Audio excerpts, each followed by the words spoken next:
Badan Pengawas Pemilu Provinsi Nusa Tenggara Barat meminta pengawas tetap mengawasi tempat pemungutan suara yang ada di rumah sakit dan puskesmas.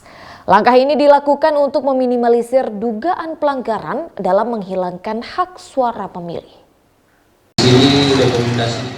Pengawasan pemungutan dan penghitungan suara adalah pengawasan paling tinggi dalam pemilihan umum tahun 2024 mendatang.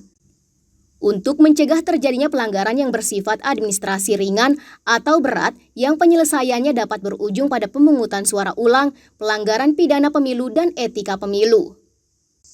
Pada tahapan ini sering terjadi dugaan pelanggaran dalam kategori terstruktur, sistematis dan masif, sehingga berujung pada sengketa pemilu. Untuk mencegah terjadinya hal tersebut, pengawas pemilu harus intens dalam melakukan pengawasan, termasuk dalam pengawasan pemungutan dan penghitungan suara yang akan dilaksanakan pada 14 Februari 2024 mendatang.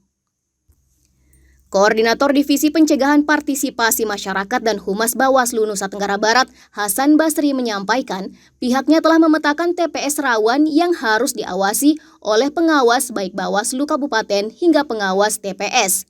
Dalam pemetaan yang sudah dilaksanakan, TPS rawan sering terjadi di rumah sakit dan puskesmas yang nantinya menjadi titik fokus pengawasan. Para pengawas diminta turun langsung ke TPS yang diduga rawan untuk meminimalisir dugaan pelanggaran yang menghilangkan hak suara pemilih. Yang namanya kebetulan saya divisi pencegahan. Setiap tahapan dan subtahapan kami menyusun peta rawan. Nah, kami sudah menemukan salah satunya itu ya, yaitu rumah sakit itu rawan. Nah, yang kedua setelah kami tetapkan peta rawan, kami membutuhkan fokus pengawasan. Fokus pengawasan kayak rumah sakit. Ya. Kemudian yang ketiga strategi pengawasan dan pencegahannya. Nah, kami sudah menghimbau ya kepada teman-teman. Pertama, secara regulasi, taat aja regulasi.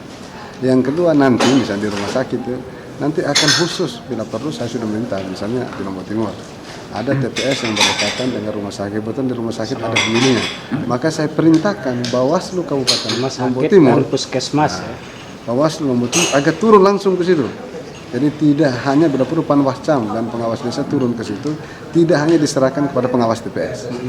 Itu salah satu cara kami ya, cara kami meminimalisir, memitigasi dugaan pelanggaran tadi terhadap teman-teman yang di rumah sakit. Isnaini, Alif RG, Selaparang TV melaporkan.